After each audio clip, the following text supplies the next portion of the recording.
बातमाओं, अपने जीवन को कैसे हमें व्यवस्थित करना है। माध्यम हमारे पास है भगवान का जिनेंद्र मंदिर, माध्यम हमारे पास है हमारे गुरुजन।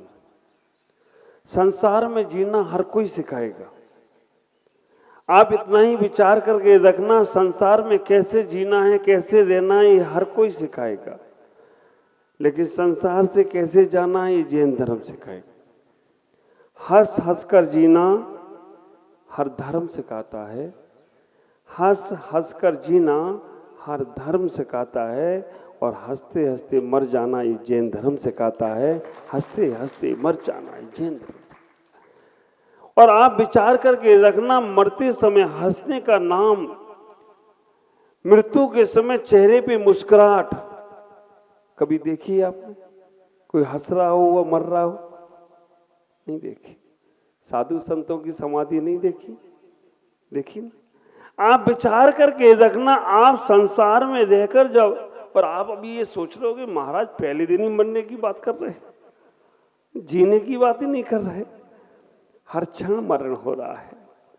आप विचार करके रखना कि संसार में जो व्यक्ति जन्म लेता है, हम साधु सन्यासी जब बनते हैं, सभी लोग केवल एक ही साधना के लिए कि हमारा भव्य समाधि मरण हो। और आपको भी ये सौभाग्य मिला है कि अपने जीवन में मनुष्य पर्याय में कर्म को काटकर निर्वाण की भूमिका बने। अगर अभी से ही तुमने प्रयास नहीं किया तो कल का किसी को भरोसा है? अहमदाबाद की घटना याद है, सबको मालूम है। देखते देखते सेकंडों में क्या हो गया। तो आप विचार करके रखना, हर समय हमें सावचेत रहना है, हर समय हमें जागृत रहना है। मृत्यु भले ही तुम्हें ना आ रही हो, लेकिन मृत्यु का बंध कभी भी हो सकता है। कर्म का बंध, आयु कर्म एक ऐसा है जो हमेशा बंद नहीं करता है, लेकिन कब बंद हो जाए इसका कोई भरोसा नहीं। आयु कर्म का बंध त्रिभागी में पड़ता है। हमारे आचार्यों ने कहा, हमारे ग्रंथों में कहा गया कि आचार्यों ने कहा है, सारे कर्म तुम्हारे हमेशा हर क्षण, सातों कर्म तुम्हारे अभी बंध रहे हैं। ज्ञानावर्णी कर्म का बंद हो रहा है। ख्याल करके रखना, जो लोग धर्म सभा में सो जाते हैं ना, उनको ज्ञानावर्णी कर्म का बंद होता है, और जो बगल में सोने वाले को जगाता नहीं है ना, उसको दर्शनावर्णी का बंद होता है। तो आपके पड़ोस में कोई सो रहा हो तो उसे जगा देना, नहीं तो वो तो ज्ञानावर्णी कर्म का बंद करेगा, तुम्हें कौन सा होगा। अब इस बात को हमारे तरुण सागर जी महाराज कहते हैं, धर्म सभा में सोने वाला सांप बनता है, और जो उसे नहीं जगाता है वो सपेरा बनता है। आप विचार करना, धर्म सभा में सोने वाला सांप, और जो नहीं जगाएगा वो, तो अब आप क्या ख्याल रखोगे? पड़ोस में कोई सो रहा हो, या तो स्थान बदल देना, उठ जाना, उठ ही नहीं रहा हो। और आपको अक्सर ये मालूम होगा, धर्म सभा में सोने वाला और साइकिल से गिरने वाला ये कभी सत्य नहीं बोलते। अब कोई सो रहा हो, अगर उससे पूछना, क्यों जी सेठ जी सो रहे हो क्या? क्या बोलेगा? मैं बहुत ध्यान से सुनना। सेठ जी सो रहे हो क्या? मैं बहुत ध्यान से सुनना। एक ने पूछ लिया, सेठ जी सो रहे हो क्या? नहीं नहीं नहीं नहीं नहीं। फिर थोड़ी देर बाद पूछा, सेठ जी सो रहे हो क्या? नहीं नहीं नहीं नहीं। तीसरी बार उसने अपनी बात चेंज कर दी, सेठ जी जाग रहे हो क्या? क्या बोला? नहीं नहीं नहीं नहीं नहीं। सत्य तो निकलता है। तो आप विचार करके रखना, जीवन में इतना ही सोचना।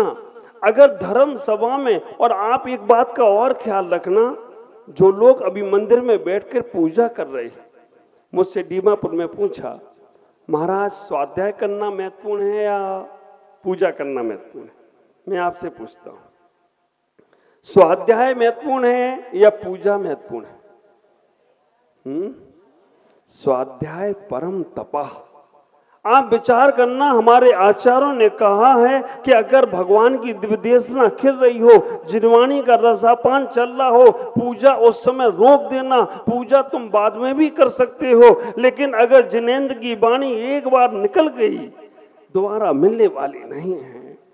इतना ही ख्याल करके रखना, अगर मंदिर में स्वाध्याय चल रहा हो और अगर वहां पर कोई संत या कोई माता जी या कोई त्यागी वृत्ति उपदेश कर रहा हो, उतनी देर के लिए पूजा रोककर उसका रसास्वादन करना। देशना लब्धि को हमारे आचार्यों ने कहा है, आप विचार करके रखना, मिथ्या दृष्टि को भी प्राप्त होती है। 5 प्रकार की लब्धियां हैं, चैसम लब्धि, प्रयोग लब्धि, देशना लब्धि। आप विचार करना, देशना लब्धि का एक क्षण भी, एक शब्द भी अगर आपके कान में पड़ जाए तो समझ के रखना कई जन्मों के पाप समाप्त हो जाते हैं। आपने सुना होगा, एक चोर को उसके पिता ने कहा, बेटा तू सबको सुनना, ये जैन साधु को नहीं सुनना, ये बड़े खतरनाक होते हैं। चोर को कहा, उसके पिता ने कहा, बेटा तू सबको सुनना लेकिन जैन साधुओं को मत सुनना, ये बड़े खतरनाक होते हैं, ये तुम्हारा धंधा बंद करा देंगे। उस बच्चे ने सीख लिया, उस बच्चे ने जान लिया। रास्ते से चला जा रहा था, इस जगह जैन साधु का उपदेश चल रहा था, और जैन साधु का उपदेश चल रहा था। अचानक उसने कहा, अरे उपदेश चल रहा है, प्रवचन चल रहा है। उसने कान में उंगली डाल दी, सुनना नहीं, सुनेंगे तो गड़बड़ हो जाएगा, मेरा धंधा चौपट हो जाएगा। अचानक जैसे सामने से निकला, उसके पैर में कांटा लगा, ठोकर लगी। उसने एक उंगली निकाली कांटा के लिए, इतने में मक्खी नाक पे बैठ गई। दूसरी उंगली भी निकाली मक्खी उड़ाने के लिए, इतनी देर में काम हो गया। साधु का वो शब्द उसके कान में पड़ गया, देवताओं की परछाई नहीं होती। आप विचार करना, इतना सा शब्द देवताओं की परछाई नहीं पड़ती, और उस शब्द ने उसका जीवन परिवर्तन करा दिया। उस शब्द ने उसके जीवन को बदलने का प्रयास कर दिया। जब पुलिस ने षड्यंत्र रचा और षड्यंत्र के माध्यम से उसे फंसाना चाहा, एक नृत्यिका को तैयार किया कि उसे शराब पिलाओ और उससे सही हकीकत जानो। नृत्यिका ने उसे खूब शराब पिलाई, खूब उसे मदहोश कर दिया। करने के बाद उससे पूछा कि तुम करते क्या हो? उसे ऐसा लगा कि मैं स्वर्ग में आ गया हूं, स्वर्ग की अप्सराओं के बीच में हूं। और जैसे ही वो बोलने वाला था कि मैं क्या करता हूं, कहां से पैसा लाता हूं, क्या क्या कार्य करता हूं, उसे तुरंत उस नृत्यिका की परछाई दिखाई दी। उसके मन में वो शब्द साधु का आ गया, देवताओं की परछाई नहीं पड़ती है। और आप विचार करके रखना, उस परछाई देखकर उसके मन में आ गया, अरे मैं स्वर्ग में नहीं हूं, मैं तो मध्यलोक में हूं, और मेरे अंदर का राज ये जानना चाहती है। अचानक उसने अपनी बात, उसने कहा मेरे पिता ऐसे अमीर व्यक्ति हैं, मैं वहां से पैसा लाता हूं, वहां से कार्य करता हूं, मेरे पास सारा का सारा। अच्छा, बात बदलने से वो फंसने से बच गया। और आप विचार करके रखना, वो बात करने से बच गया। पुलिस के लोग खाली हाथ चले गए। बस वो चोर का बेटा और कहीं नहीं गया, वो साधु के पास गया और कहा कि आपका एक शब्द ने मेरा जीवन बदल दिया, मुझे फंसने से बचा लिया। अगर मैं आपकी जिनवाणी सुनूंगा तो मेरा पूरा भव बदल जाए तो कोई आश्चर्य की बात। विचार करना, हमारी हर क्रिया स्वाध्याय है। अगर हमारा उठना, बैठना, चलना, फिरना, मेरी एक पुस्तक है गृहस्थ गीता, जीवन के अंत समय तक भी पढ़ने को मिल जाए तो जरूर पढ़ लेना। हमें कैसे हमारे आचार्यों ने कहा, जब आचार्य भट्टिकर स्वामी से मूलाचार में पूछा, एक किसी शिष्य ने पूछा, हे भगवान, संसार में बहुत जीव हैं, उठते बैठते बोलते चालते खाते पीते हर समय जीव ही जीव हैं, और मन का बहुत पाप लगता है, हिंसाओं का पाप लगता है। शिष्य ने पूछा, कदम चरे कदम चिट्ठे कदमासे कदम से कदम भुज्जबासे जय जदो पावई न बंद ही। जब शिष्य ने आचार्य से पूछा कि भगवान यहाँ पर तो आंख खोलते ही पाप लगने लगता है, मुंह खोलते ही पाप लगने लगता है, पैर उठाते ही पाप लगने लगता है, ऐसे संसार में हम कैसे जिए जिससे पाप का बंध ना हो।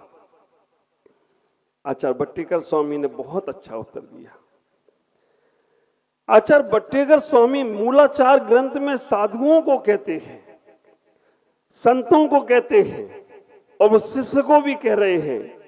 उन्होंने इतना ही कहा, इदम चरे इदम चिट्ठे इदमासे इदम सही इदम भुज्जे बासे जय जदो पावई न बंद ही। आप विचार करना, आचार्य भट्टिकर स्वामी कहते हैं, यत्न पूर्वक चलो, यत्न पूर्वक बैठो, यत्न पूर्वक बोलो, यत्न पूर्वक भोजन करो, यत्न पूर्वक आप शयन करो, आपको कर्म का बंध नहीं होगा। आप सोचते हैं कि मंदिर जाएंगे तो ही धर्म ध्यान होगा। 24 घंटे धर्म ध्यान की व्यवस्था हमारे आचार्यों ने दी है। केवल आधा घंटा मंदिर आ गए, 1 घंटा उपदेश सुन लिया, इसमें धर्मात्मा हो गए होते तो हमारे ख्याल से तुम लोग सब हमसे पहले मोक्ष चले जाते हैं। आधा घंटा 1 घंटे का धर्म ध्यान से मुक्ति होने वाली नहीं है। भरत चक्रवर्ती जैसा जीवन जियोगे, घर में रहकर भी बैरागी रहोगे, हर चीज में इतना सावचेत रहोगे, सावधान रहोगे, मृत्यु का कोई भरोसा नहीं है। आज अभी और अभी इस समय, अरे ऐसे लोग शादी के घोड़े पर चढ़ रहे हैं और घोड़े पे चढ़ने पाए नीचे उतर गए। ऐसे लोग जो बड़ी बड़ी प्लानिंग कर रहे हैं, 1 मिनट में अटैक आता है और चले जाते हैं। कभी आपने ख्याल किया, अटैक की बीमारी महिलाओं को कम, पुरुषों को ज्यादा आती है, क्यों? इसका 2 रीजन है, व्यवहारिक है, सिद्धांतिक नहीं है।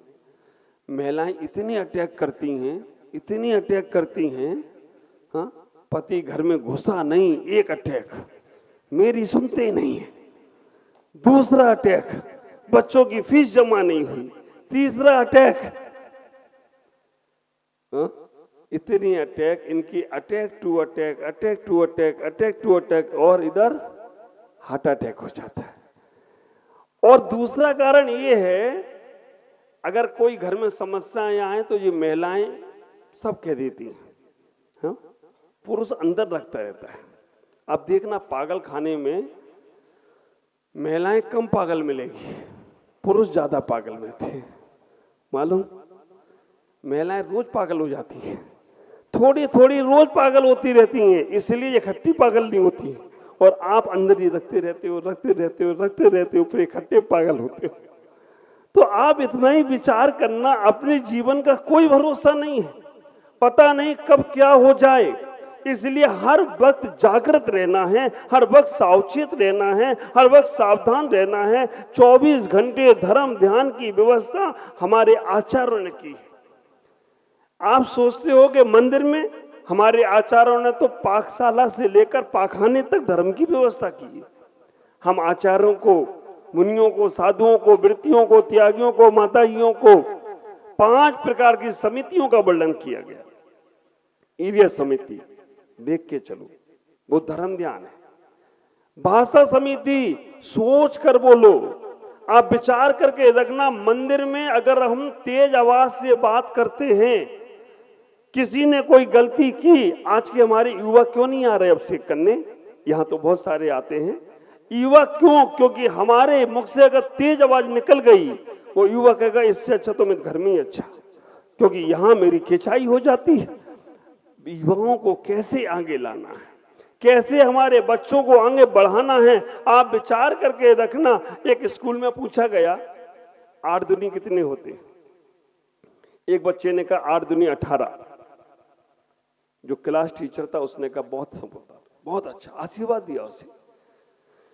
जो एग्जाम लेने आया था उसने कहा ये 8 दूनी 18 बोल रहा है और तुम कह रहे हो बिल्कुल सही, तुम्हें समझ में नहीं आता है क्या?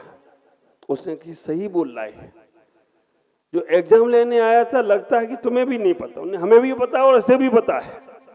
तो उसने कहा कि 8 दूनी 18 कैसे सही? उसने कहा सर, कल मैंने जब इससे पूछा था 8 दूनी कितने होते हैं, तब इसने कहा था 8 दूनी 20 होते हैं। आज 18 पे आया है, कल 16 पे भी आ जाए तो कोई आश्चर्य की बात नहीं है, इसलिए हमने इसको सही कह दिया। आप विचार करना, अगर वो व्यक्ति मंदिर आकर कोई गलती कर रहा है, इतना तो हो गया कि आने तो लग गया, अब आते के साथ तुम सोचो कि ये बिल्कुल मोक्ष वाला बन जाए और बिल्कुल परफेक्ट हो जाए। परफेक्ट तो तुम भी नहीं हो। इतना ही ख्याल करना, हमें इतना ही सोचना है कि हम अपने जीवन में परिणामों को अच्छा रखें, स्वाध्याय की परिणति को करने का प्रयास करें। 4 महीने का ये समोसरण जो लगने वाला है, आप ख्याल करके रखना, कलकत्ता में आधा कवर माताजी करेंगी, आधा अपन करेंगे। चौरंगी के लेकर आसपास को माताजी के पास चले जाना उधर, और जो बचे उधर पिताजी के पास आ जाना। इतना ही ख्याल करना, दोनों जगह ऐसी व्यवस्थाएं बनने वाली हैं जहां से तुम्हारे मन को परिवर्तन किया जाने वाला है, मन को बदलने वाला है। क्योंकि हम केवल विचार, कल मैंने सामने को ही बोला था, तुम्हारा जीवन केवल विचारों पर डिपेंड है, तुम्हारा जीवन केवल विचारों पर ही आधारित है। जैसा मन होगा ना, पूजा में पढ़ते हो ना, मन में होय सो और वचन में होय सो। फिर किसको सुधारना है, वचन को या काय को? केवल मन। हमारे मन में कभी भी किसी भी प्रकार से गलत विचार नहीं आना चाहिए। ख्याल करना, हमें अपने जीवन में उस आनंद को लूटना है। तुम्हारे पास सब कुछ है, बस हम अपने कारण से नहीं, दूसरों के कारण से अपने जीवन में दुख उठाना प्रारंभ कर देते हैं। जिस दिन तुम्हारी दृष्टि अपने ऊपर आने लगी, वास्तव में पूरी सृष्टि तुम्हारी अपने आप अच्छी हो जाएगी। मैं आपसे इतना ही कहूंगा, जीवन को बहुत अच्छा बनाना है, स्वाध्याय की परिणति जरूर डालें अपने जीवन में। स्वाध्याय किसे कहते हैं, इतना ख्याल करो। कल हमारी 1 नंबर माता जी बोल रही थी ना, 24 घंटे में 30 घंटे हमने स्वाध्याय किया। अब आप सोच रहे हो ये 24 में 30 कहां से आ गए? ख्याल करके रखना, आहार में भी जाता हूं तो गाथाएं मन में चलती रहती हैं। अगर हम ध्यान सामायिक में बैठे हैं तो अपना तत्व चिंतन चलता रहता है। अगर आहार करने के लिए भी गए हैं, अगर कहीं भी जा रहे हैं, तो जो समय उस समय का है, उस समय में दूसरा कार्य धर्म का भी चल रहा है, तो हमारा धर्म ध्यान और हमारा स्वाध्याय ही चल रहा है। मैं कलकत्ता वालों को 24 घंटे का धर्म ध्यान कैसे होगा, कैसे उठना है, कैसे बैठना है, ये सारी चीजें तो द्रव की हैं, ये भी सीखना है। लेकिन कैसे भाव रखना है, कैसे परिणाम रखना है। और आप ख्याल करके रखना, भाव अच्छे होते ही तुम्हारे भाव अच्छे होने लगेंगे, मति अच्छी होती ही तुम्हारी गति अच्छी होने लगेगी, चर्चा अच्छी होती ही तुम्हारी चर्या अच्छी होने लगेगी, कदम अच्छे बनते ही तुम्हारी कलम अच्छे बनते ही कदम अच्छे बनने लगेंगे, और वार्ता अच्छी करने लगे तो तुम्हारा बर्ताव अच्छा अपने आप हो जाए तो कोई आश्चर्य की बात नहीं है। बस हमें वार्ताएं अच्छी करना है, कभी नकारात्मक नहीं सोचना, कभी किसी के बारे में गलत चर्चा करना। चर्चा चल रही है, समझ के रखना, उठ जाना वहां से। वो तुम्हारे कान में कचरा डालने वाला है। नगर पालिका का कचरा जहां डाला जाता है वहां बदबू आती है, और कोई तुम्हारे कान में कचरा डाल रहा है तो जीवन भर बदबू आएगी। ख्याल करो, इतना ही सोचने का प्रयास करना है कि हमें वार्ताएं अच्छी करना है, चर्चाएं अच्छी करना है, हमें अपने कलम को अच्छा रखना है, हमें अपने जीवन की दृष्टि को अच्छा रखना है, हमें अपनी सृष्टि को अच्छा रखना है। सब कुछ अच्छा होगा।